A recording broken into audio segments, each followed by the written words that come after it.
Que Dieu soit richement béni pour sa grâce. Dieu notre Père, nous te bénissons et nous te louons, nous t'exaltons, te célébrons. Merci pour ce temps. Merci pour ce moment. Merci pour ce temps de prière.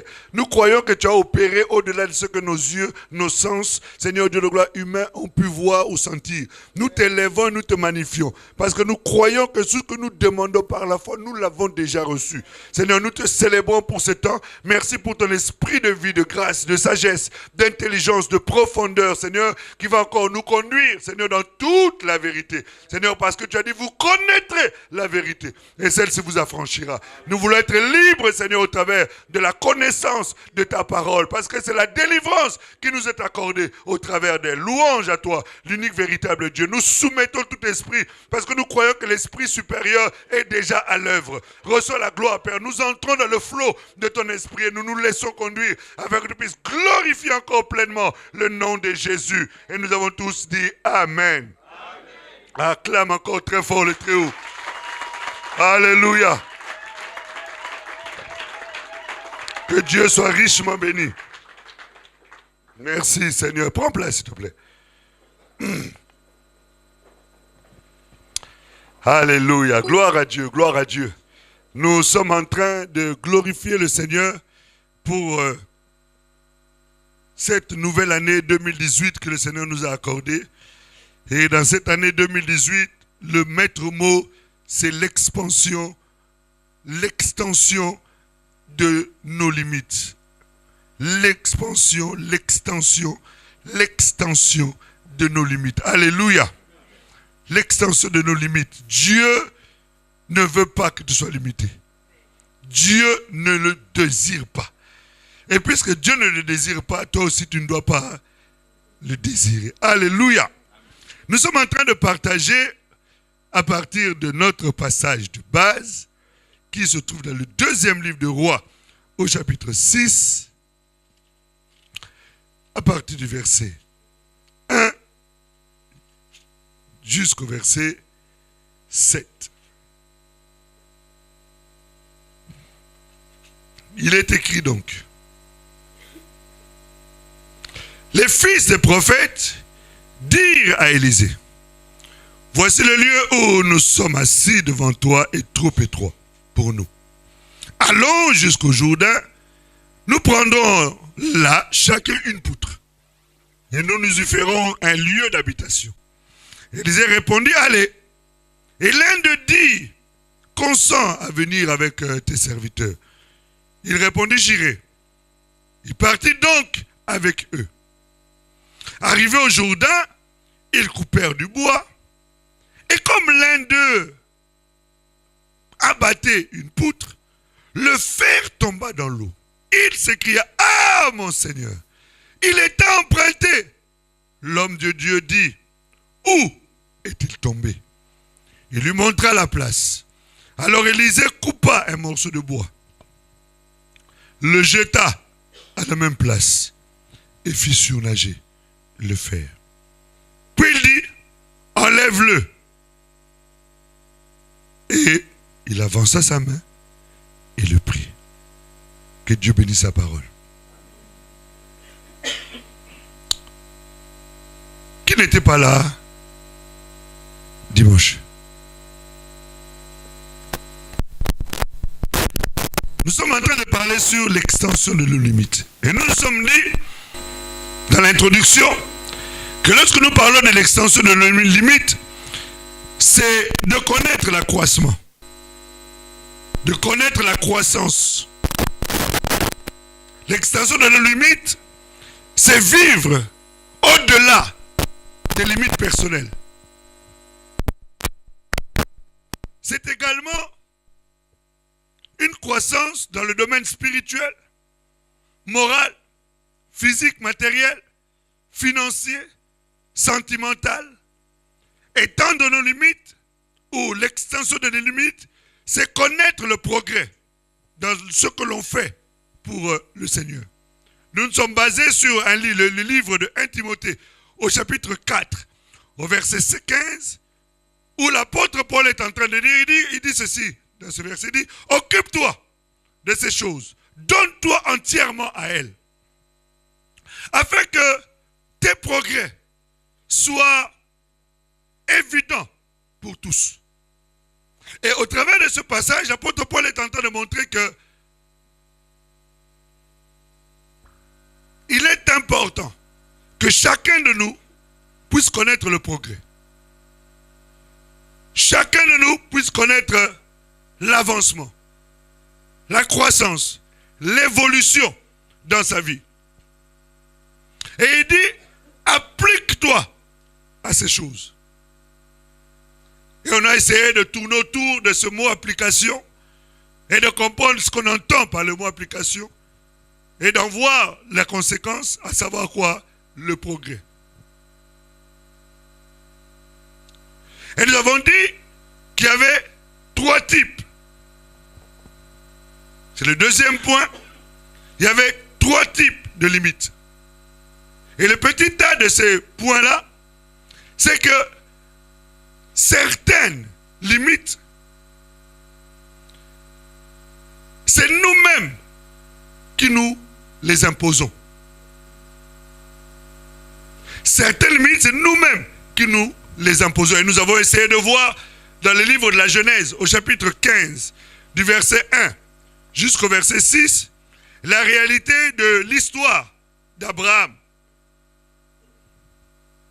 à qui Dieu avait dit qu'il va avoir un héritier à la maison.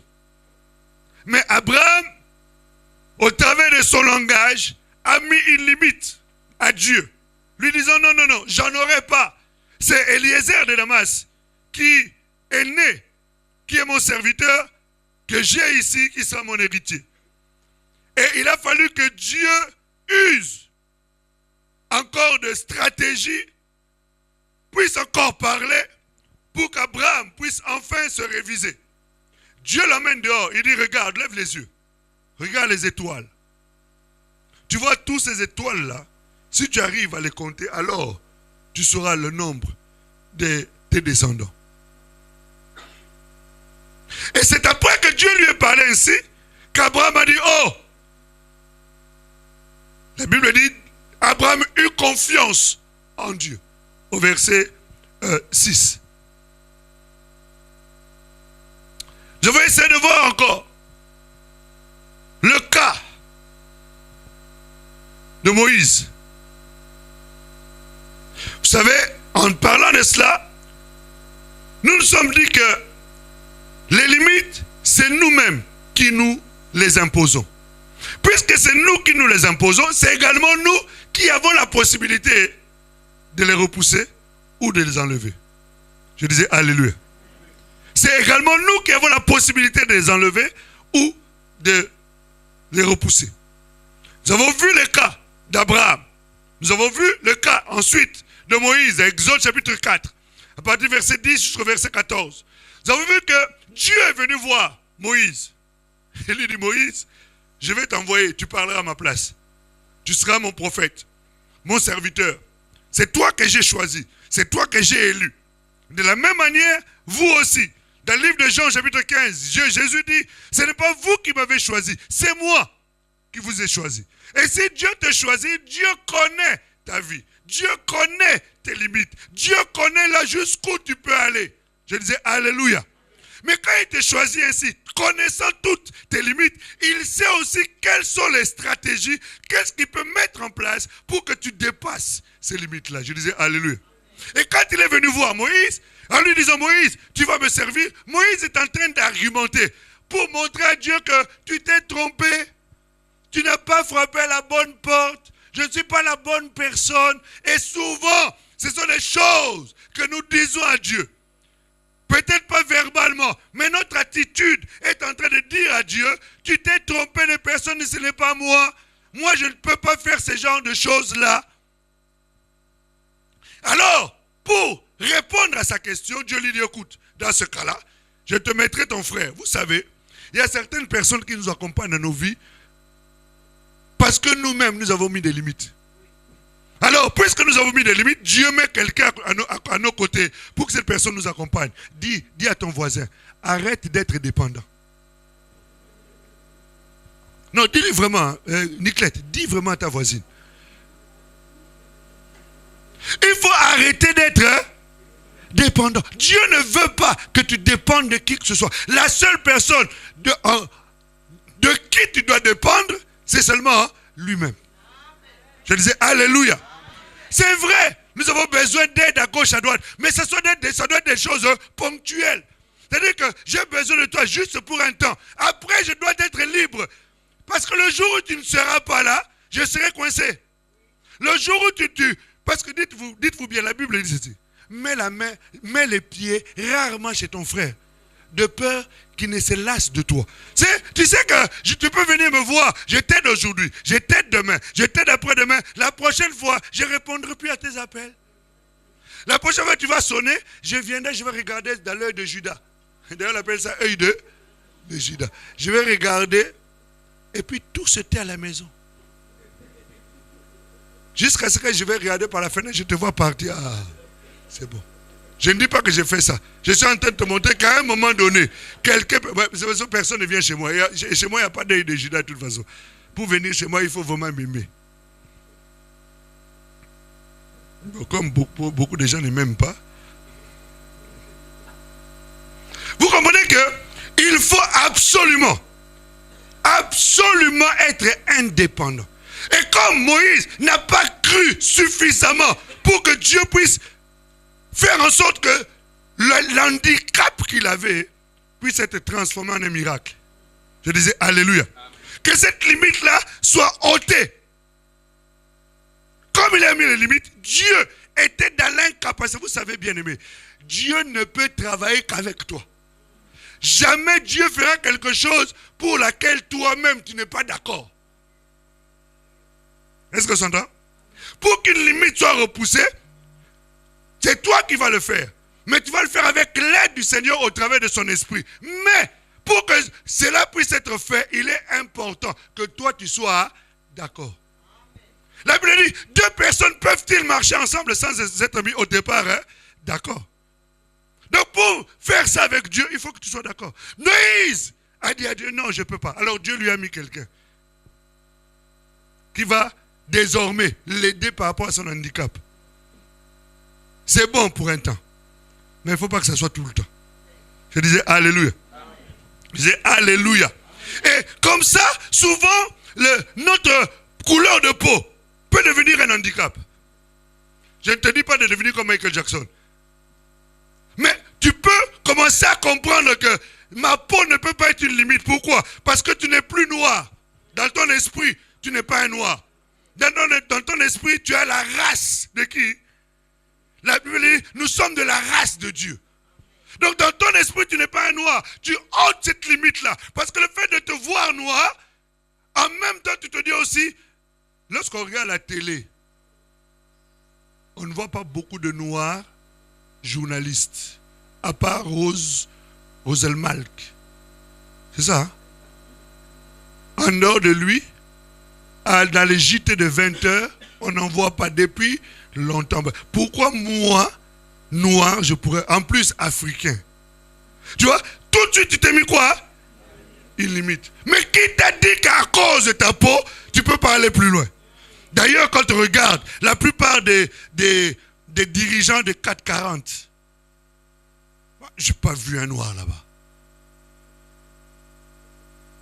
Encore moins un maghrébin.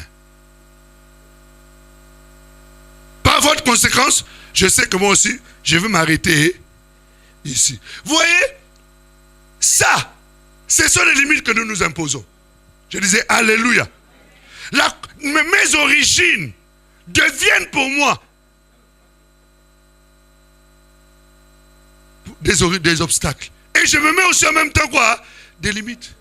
Est-ce que toi tu as déjà vu dans un grand hôpital, directeur de l'hôpital un noir? Ou chef, infirmier au-dessus, celui qui contrôle tout, c'est un noir? Il y en a, hein? Ouais, mais il y en a beaucoup. Quand on réunit, on fait la grande réunion des HP. Il y en a, mais à compter, hein? Voilà, c'est à compter. Alors quand tu regardes ça, tu te dis, mais est-ce que moi je peux arriver? Automatiquement, tes origines te mettent quoi? Les limites. Je disais Alléluia. Non, j'étais vraiment en train de dire Alléluia. Les limites peuvent venir du fait que je suis une femme. Ton sexe peut devenir une limite. Mais est-ce qu'une femme peut faire ça? Est-ce qu'une femme peut gagner un tel salaire? Automatiquement, tu t'arrêtes là. Vous voyez, on se met beaucoup de limites. Moïse s'est mis quoi? Pardon? Mon niveau d'études, mais moi je n'ai qu'un CAP. Et encore, je n'ai même pas un diplôme. Est-ce que ce genre de choses, est-ce que moi je peux vraiment le faire? Bien aimé, quand Dieu approuve le voix de quelqu'un, Dieu peut bouleverser les codes d'une entreprise. C'est vrai qu'il y a une certaine logique humaine qui existe. Mais quand Dieu veut élever quelqu'un, quelquefois, Dieu ne tient même pas compte de ces logiques-là. Je disais Alléluia. Non, j'étais vraiment en train de dire Alléluia. Mais tu me diras, pasteur, ça c'est dans l'Ancien Testament. Oui, c'est dans l'Ancien Testament. L'Ancien Testament a été écrit pour montrer que Dieu est capable de faire les choses. C'est-à-dire que là, cela nous serve quoi? D'exemple. Un étranger, dans un pays étranger, sans un diplôme correspondant à la hauteur de ce travail-là, mais c'est qu'il avait, il avait Dieu. Deuxièmement, il avait la sagesse. Et c'est ça qui a permis à cet homme de grimper. Je disais Alléluia. Non, j'étais vraiment en train de dire Alléluia. En fait, je voulais dire Alléluia. Comprenez que ton niveau d'étude peut être une limite.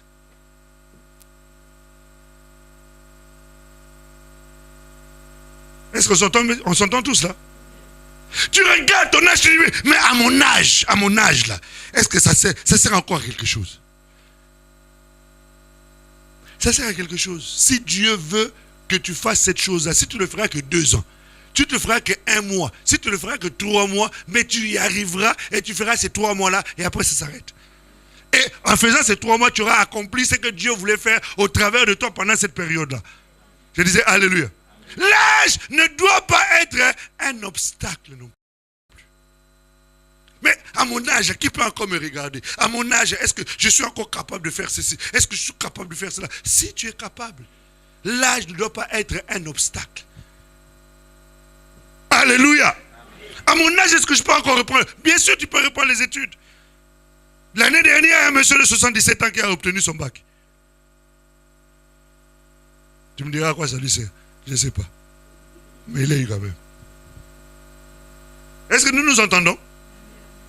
Les limites, Dieu veut que cela soit ôté. Dieu veut que nous puissions repousser nos limites. Quand tu te regardes, tu dis, mon niveau social, est-ce que, avec ce niveau-là, social, moi je suis sorti de la basse classe, je viens de la banlieue. Est-ce qu'un homme de la banlieue peut arriver à ce niveau-là, peut faire telle chose?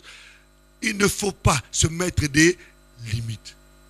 Ose, fais, et le Seigneur t'accompagnera. La Bible dit, va avec la force que tu as. Elle semble être faible, mais va avec. Alléluia. Non, j'étais vraiment en train de dire Alléluia. Dieu t'appelle à ce que tu puisses aller au-delà de tes limites, étendre tes limites, aller au-delà de ce que toi tu penses. Pourquoi tu te mets des limites? Certaines limites viennent du fait que depuis que tu es né, autour de toi, tes parents ne t'ont dit que des paroles tellement négatives qu'à un moment donné, tu as fini par croire que ces paroles sont vraies et que tu es véritablement ce que tes parents ont toujours dit. Ce qui fait qu'à un moment donné, tu n'oses rien parce que tu sais que moi de toute façon, je ne pourrai pas. Aller au-delà. Mon père m'a toujours dit ceci. Ma mère m'a toujours dit ceci. Mes collègues me disent toujours ça. Au travail, on m'a toujours dit que moi, je n'étais pas capable. Moi, je ne pouvais pas ceci. Je ne pouvais pas ça. Mes amis qui m'entourent me disent toujours, moi, toi, tu ne peux pas. Toi, tu ne peux pas. À un moment donné, tu finis par intégrer ces informations et tu te mets des limites. Je disais, Alléluia. Et le fait de te mettre ces limites-là, et puis finalement, tu n'oseras plus rien faire.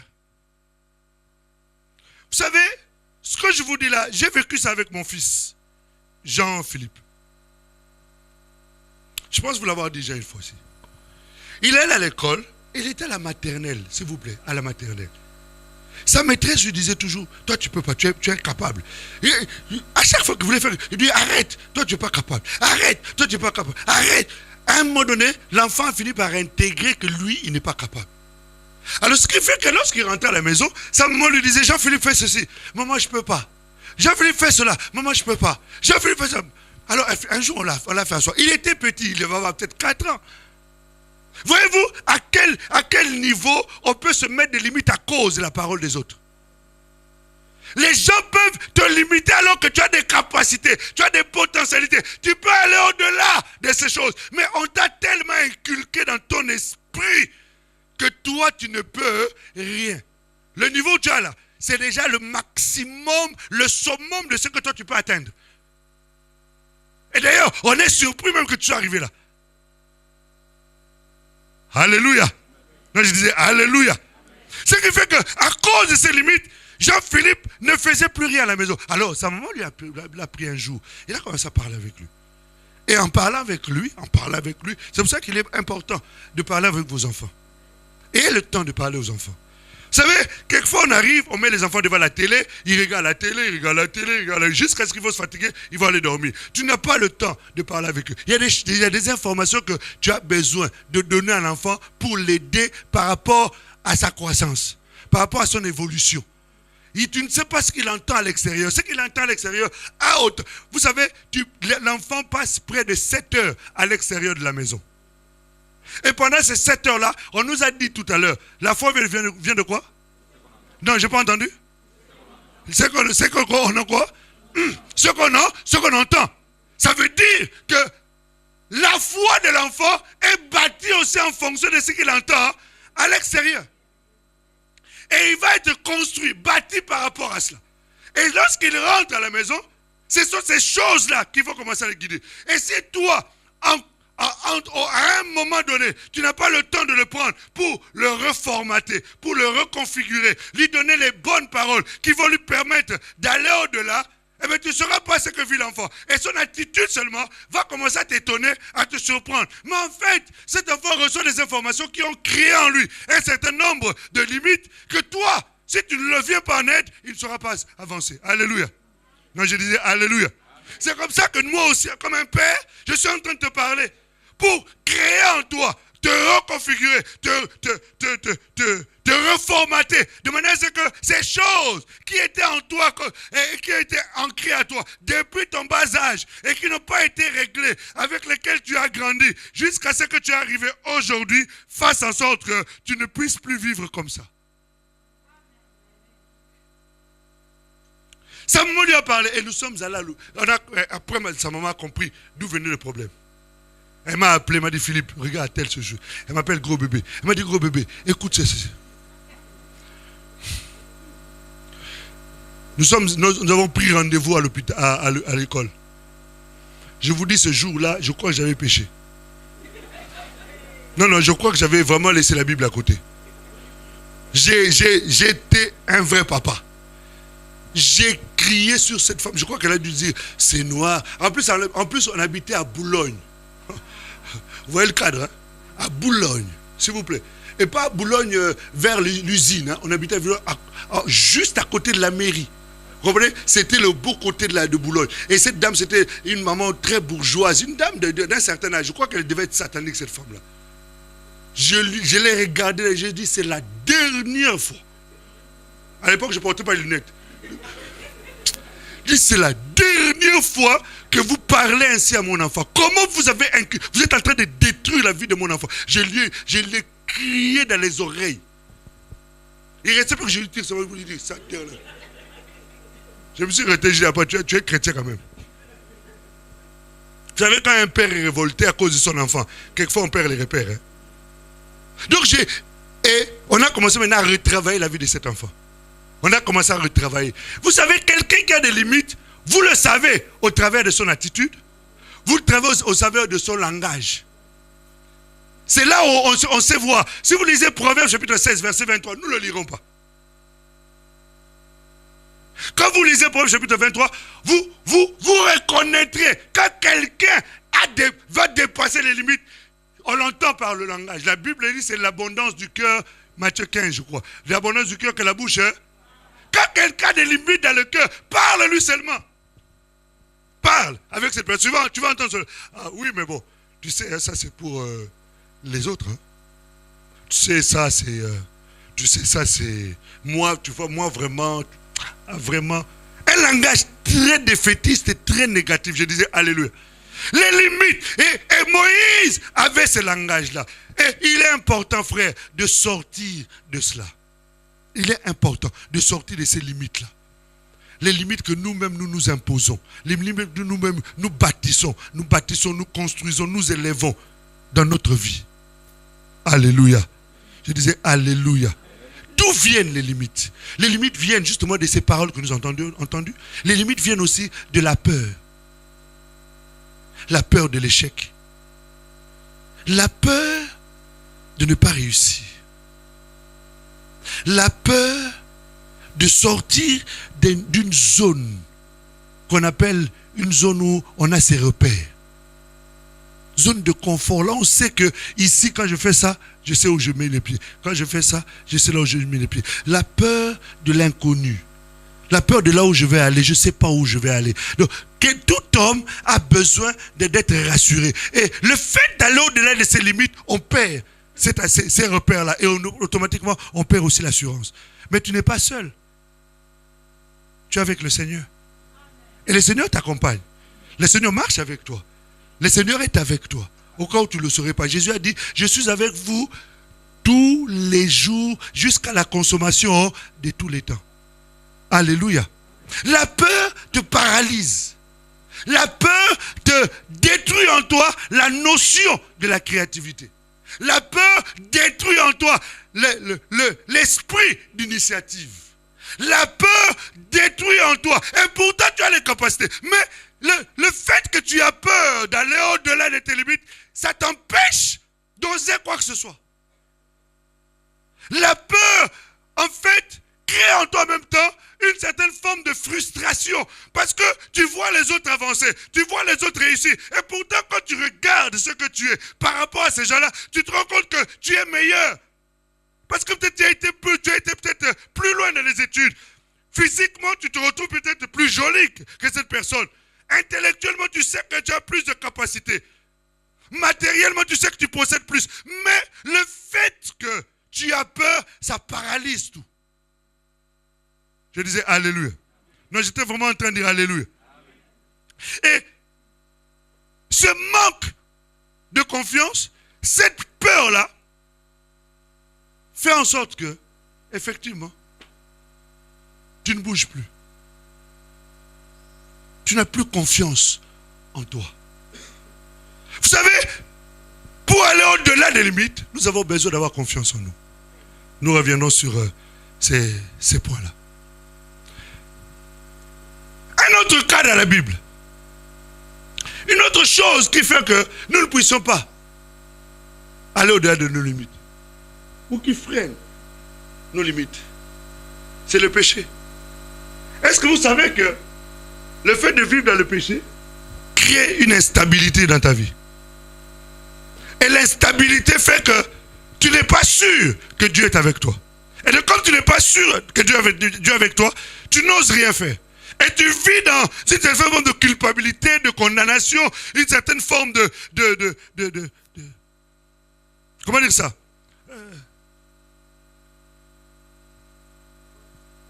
Non, c'est de culpabilité, comme je disais, de condamnation.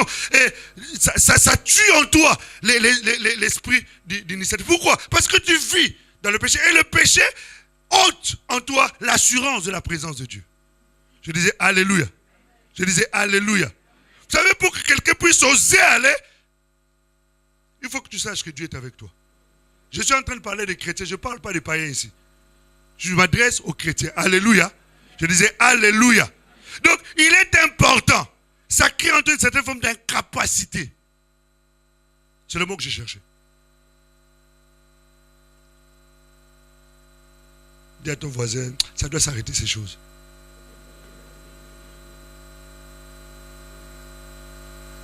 Amen. Je disais alléluia. Non, alléluia. Qu'est-ce qui nous empêche encore de pouvoir aller au-delà de nos limites. Quelquefois, c'est la timidité. Le fait d'être timide, tu n'oses pas. Même pour aller voir ton responsable au bureau, aller le voir, frapper à sa porte, lui dire j'ai besoin de prendre un rendez-vous. Tu es timide, tu as peur. Et pourtant, c'est ton droit. Alléluia. C'est ton droit. Va au-delà.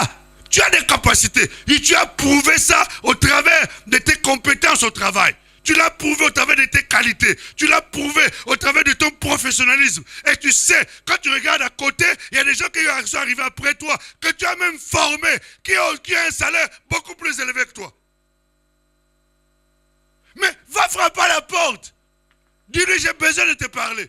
Et tu révèles, la Bible dit, l'esprit que nous avons reçu, ce n'est pas l'esprit de timidité, c'est un esprit de force. Alléluia. Tu frappes à la porte et dis, j'ai besoin de te parler. Et là, tu pries. Et tu le regardes dans les yeux. Tu ne pèses pas la tête, tu regardes les yeux pour qu'ils comprennent que là, tu es déterminé.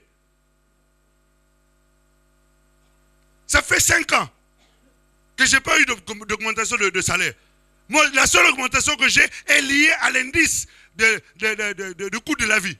C'est ce qui fait que quand le SMIC augmente, mon salaire augmente aussi. Mais mon salaire ne doit pas augmenter en fonction du SMIC. Parce que les compétences que j'ai doivent être reconnues et valorisées. Alléluia. Non, j'étais en train de dire Alléluia. Mais le fait d'être timide, tu n'oses pas. Et tout ce que ça te crée, c'est la frustration et la colère. Tu commences à t'en prendre à tes collègues. Ce n'est pas à tes collègues que tu as affaire. Tu as affaire à celui qui peut prendre des décisions au niveau de la société. D'autant plus que celui qui prend des décisions au niveau de la société, la Bible nous dit, le cœur du roi est dans la main de l'Éternel. Il est comme un courant d'eau. Dieu peut le pencher à gauche, Dieu peut le pencher à droite pour l'accomplissement de sa volonté. Vas-y! Arrête avec cette timidité. Va, tu peux dépasser les limites de ce salaire-là. Menace-le. Il sait que tu es important pour lui. Écoutez, si vous n'augmentez pas, moi je m'en vais. Tu vas voir. Pasteur, avec les problèmes de chômage, là, pas. Si une porte se ferme, d'autres s'ouvrent.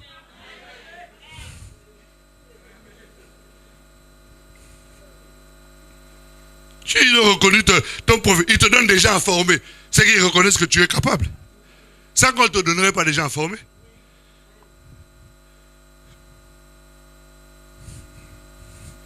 C'est toujours bien. Vous savez, ce que je vous dis là, c'est la réalité de ma propre vie. Hein. Le jour où j'ai frappé à la porte, j'ai dit non.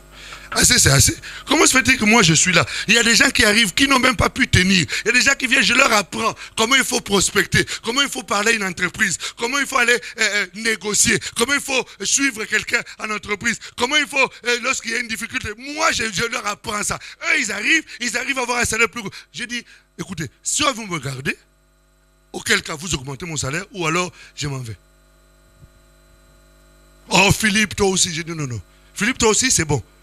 Philippe, toi aussi, ça fait déjà 10 ans que je suis là, Philippe, toi aussi. Là, c'est bon, là. Assez, c'est assez. Je suis parti. Je commence à ranger mon bureau. Comme quelqu'un qui va partir. Mais je suis pas parti. On appelle ça l'intimidation. Le diable, tu sais comment le diable arrive à voir les gens? Il les intimide.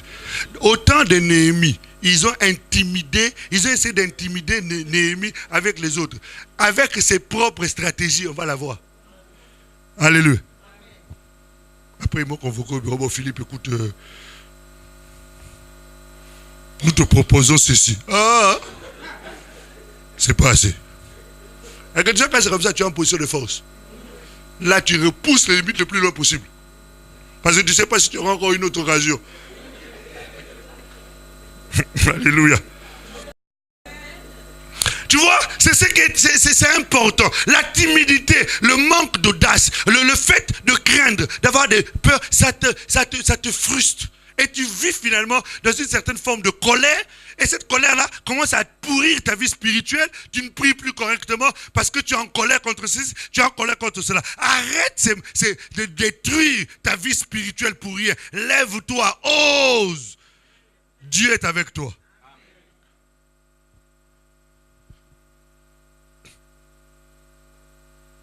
Il y a une personne dans la Bible qui, elle aussi, était dans une position qui faisait qu'elle se limitait elle-même.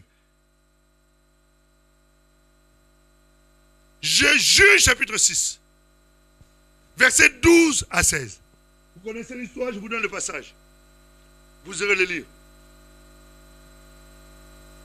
Dieu dit, il le regarde, il vient le visiter, il dit, vaillant héros. Juge chapitre 6, versets 12 à 16. Il le regarde, il dit, vaillant héros.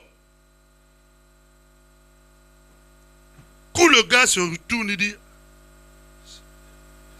il regarde, il se rend compte qu'il n'y a que lui. Il dit, c'est moi le vaillant héros. Dieu lui dit, oui, c'est toi. Il dit, mais comment toi tu peux m'appeler vaillant héros? Moi, là où tu vois, là, je suis issu de la plus petite famille.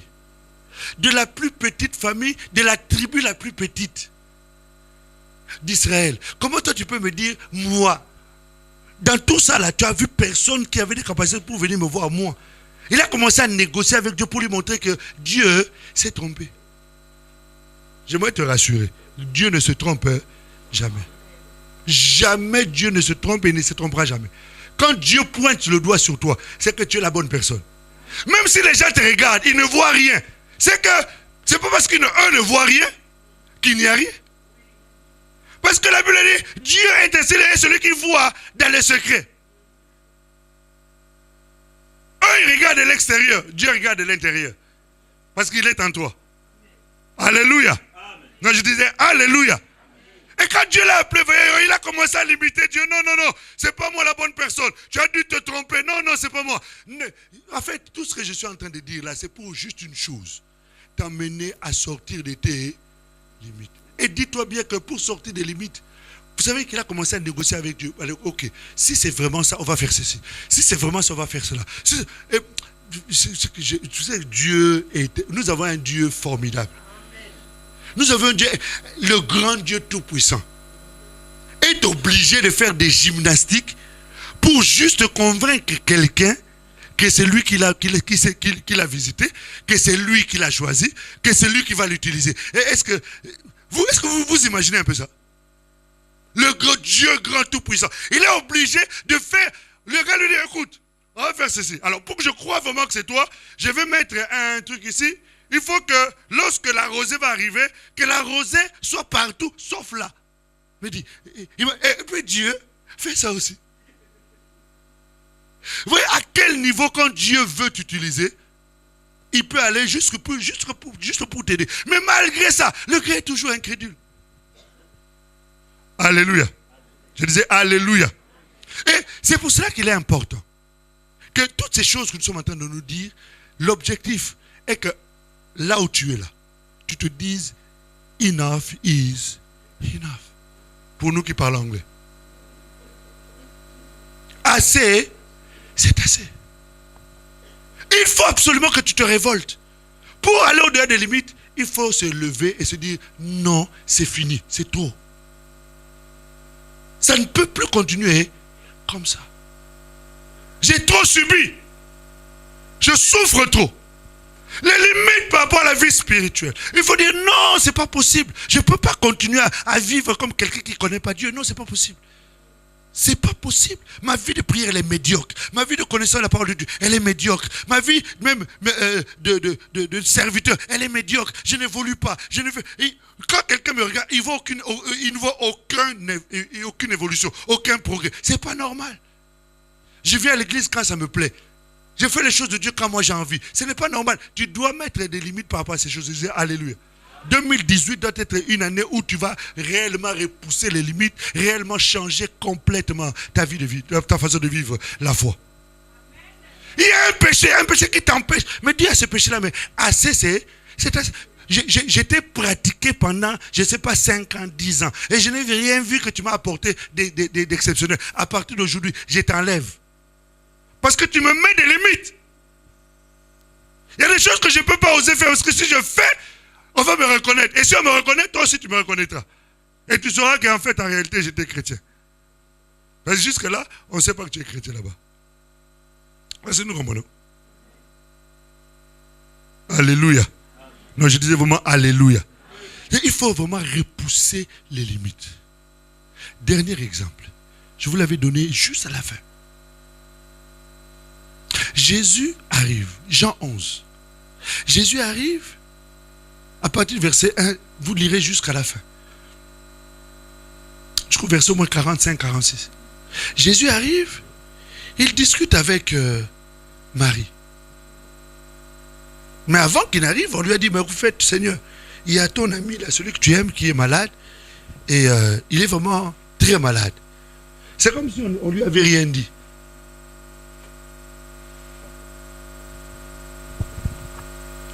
Il y a certaines choses que Dieu permet dans ta vie pour déclencher en toi la révolte, pour repousser les limites. Alléluia. Donc je disais qu'il y a des choses que Dieu peut permettre qui arrivent dans ta vie pour qu'à partir de ces choses-là, tu prennes conscience que je dois repousser les limites. Il était malade. Jésus pouvait, de là où il était là, lever seulement la main et dire, Père, je sais que tu m'exauces toujours. Là où Lazare est, qu'il soit guéri maintenant. Il n'y avait rien de trop difficile pour Jésus. Parce qu'il a déjà fait. Seigneur, tu n'es pas digne de venir chez moi. Dis seulement un mot, mon serviteur sera guéri. Au moment où il a parlé là, les serviteurs étaient guéris. Cette femme, elle est venue, Seigneur, ma fille est cruellement malade. Jésus lui a dit, ok, je n'ai jamais vu de foi comme toi. Va. Ta foi t'a sauvé. Elle est rentrée.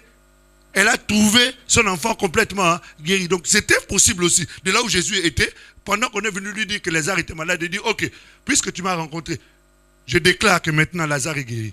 Mais Jésus n'a pas fait ça. Il est même resté là-bas jusqu'à ce que la maladie l'a tué. Vous connaissez l'histoire, non? Et Jésus arrive. Jésus arrive, il dit, écoute, il est où? Il dit, Seigneur, c'est même pas la peine, laisse tomber. Déjà, tu arrives en retard. En fait, d'une certaine manière, vous êtes en train de dire à Jésus, tu sais que quand tu as faim, tu viens manger chez nous. La semoule, là, quelquefois, c'est la nuit. En plus, toi, tu te promènes beaucoup. En fait, elle n'a pas osé dire ça. Mais en d'autres termes, elle était en train de dire à Jésus, depuis tout le temps, quand tu viens chez nous, tu manges. Tu viens chez nous, on te lave tes vêtements. Tu viens chez nous, parce que Jésus allait souvent chez eux. Vous savez que Jésus allait beaucoup chez eux. Donc, elle est en train de dire, quand tu viens, je me brûle mes doigts pour te préparer à manger. On t'a envoyé un message pour te dire que Lazare est mort. Et tu es malade, tu ne viens même pas. Il disait, il est où, le Seigneur? Tu ne vois pas que tu es arrivé en retard? Il y a déjà 4 jours qu'il est mort. Tu étais où? En plus, tu t'as envoyé un messager, il était encore vivant. Maintenant, tu arrives, il est mort. Tu as fait quoi? Je suis en train de te faire comprendre l'état de la femme. Et quand Jésus dit, ok, je vais la ressusciter. C'était une Congolaise. Et il dit quoi? Tu vas la ressusciter? Je sais qu'il va ressusciter, mais pas maintenant, au dernier jour. Vous voyez, elle a commencé elle-même déjà à mettre les limites. Elle va dire, ah oui, mais au dernier jour. J'ai dit, il est où? Enlevez la... Écoute, il sent déjà. Déjà là, on souffre. On est triste. On pleure. Tu arrives, déjà en retard. Tu t'excuses même pas. Parce que vous savez que Jésus ne s'est pas excusé. Hein? Oh, excuse-moi, est-ce que je suis arrivé? Non, non. Jésus ne s'est pas excusé. Le gars, il se pointe comme si c'était normal. Mais oui, c'était normal pour lui. Mais ce n'était pas normal pour les autres, pour eux. Est-ce que vous comprenez? Et puis le gars dit, enlevez la pierre. Il dit, ça fait 4 jours, on a déjà pleuré suffisamment. Donc là, on est fatigué même de pleurer. Toi, tu arrives, tu veux qu'on enlève la pierre. Le fait de voir, ça va encore nous faire encore mal. Il sent déjà l'aise, s'il te plaît. On l'avait vu quand il était déjà en forme. Maintenant, 4 jours après, il est pourri. Tu veux qu'on aille voir ça? Tu sais, les limites, hein? Même si la situation semble impossible à être repoussée, je suis juste en train de te dire que si il est important que ça soit repoussé, ça sera repoussé. Dis à ton voisin, ne blague pas avec Jésus.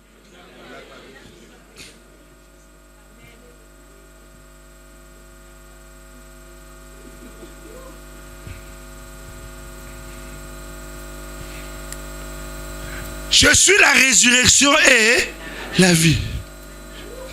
C'est-à-dire les choses les plus mortes de ta vie, qu'on a considérées comme étant impossibles d'être repoussées. Je suis juste en train de te dire qu'il est possible. Jésus a dit, enlevez la pierre. Ça, c'était possible. Ils ont repoussé la limite de la pierre.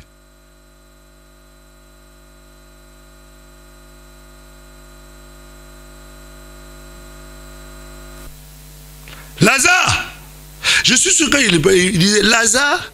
Bon, ceux qui le connaissaient savaient que le gars était déjà étrange. Parce que Jésus n'est pas simple. Hein? Jésus est quelqu'un de très bizarre. Toi et moi, nous rigolons maintenant parce qu'on a la Bible, on lit la Bible. Mais le gars était bizarre. Le gars, il arrive. Et puis, c'était la toute première fois qu'ils allaient assister à une histoire pareille. La plupart du temps, c'était, il passait, la dame allait enterrer son enfant. Il venait de mourir. Allez. T'as couru. L'enfant se lève. T'as quoi que c'était dans la maison de Jairus. C'est-à-dire, c'était des cas instantanés. Mais là, ça faisait 4 jours. Et puis le gars, il se met dehors. Il rentre même pas. Il reste dehors. Lazare! Je suis sûr que les gars... Comme lui, il boit du vin aussi. Parce que vous savez, Jésus buvait du vin. Hein? Est-ce que vous savez que Jésus buvait du vin? Et là, le gars, il a peut-être dû prendre 2 verres de tout. Lazare! Je dis, arrête ça. Lazare, sors. Ne rigole pas, je suis en train d'expliquer les choses vraies. D'ailleurs, en rigolant, là, tu reçois en même temps ta guérison. Lazare, sors. Tu imagines les Africains. On va voir. Le gars, il exagère. Il s'excuse pas, il arrive, enlever la pierre. Mais ce que j'aime quand même, c'est que quelque part, elles avaient, bien qu'elles avaient quand même quelque part au fond le désir de repousser les limites. Jésus, alléluia.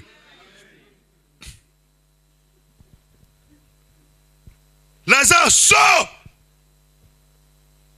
Ah! Et puis on voit le gars qui arrive. Parce qu'ils connaissaient leur frère. Je disais, alléluia. Ils savaient qui était Lazare. Ils aimaient Lazare. Toi, tu imagines ton mari que tu aimes là. On dit, lève-toi. Et puis tu vas se lever. Si tu n'as pas la foi. C'est-à-dire que tu n'as les escaliers là. Mais on va te retrouver à la gare. On ne sait pas par où tu es. Toi, tu blagues. Hein? Alléluia. Non, je disais alléluia. Et Lazare sort. Lazare sort. C'est-à-dire, il y a les limites. Il n'y a que toi qui peux les repousser. À un moment donné, ils ont compris que ici, là, il faut qu'on cède. Et quand ils ont cédé, les limites ont été repoussées. Dites-vous bien qu'il y a certaines choses qui ne peuvent changer dans ta vie. Que si toi, tu décides. De la même manière, c'est toi qui as décidé pour mettre les limites. Parce que dans ce soir, c'est toi qui décides de mettre les limites. Et la Bible nous dit ceci. Dans le livre de Matthieu, chapitre 16, Jésus dit ceci, dit,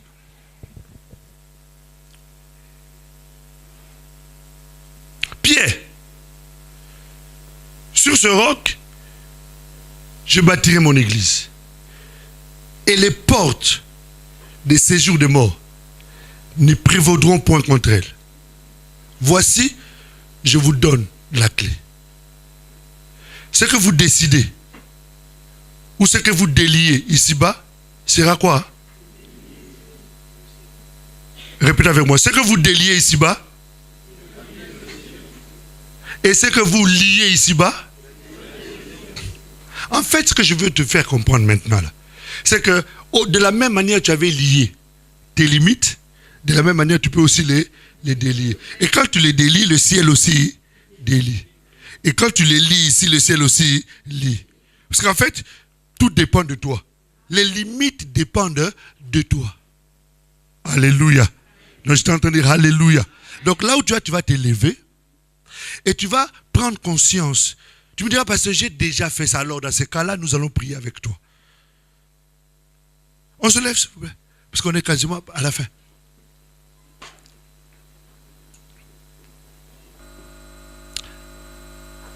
La volonté de Dieu est que tu repousses ces limites. Je ne sais pas quelles sont-elles.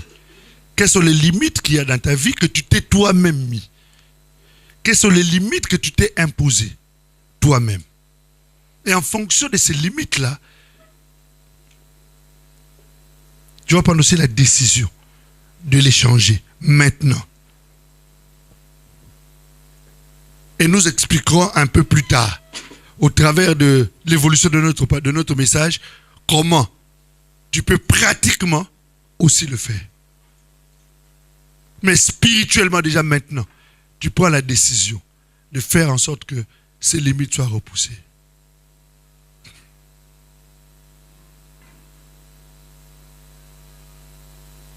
Chacun va élever sa voix. Il va commencer à parler au Seigneur.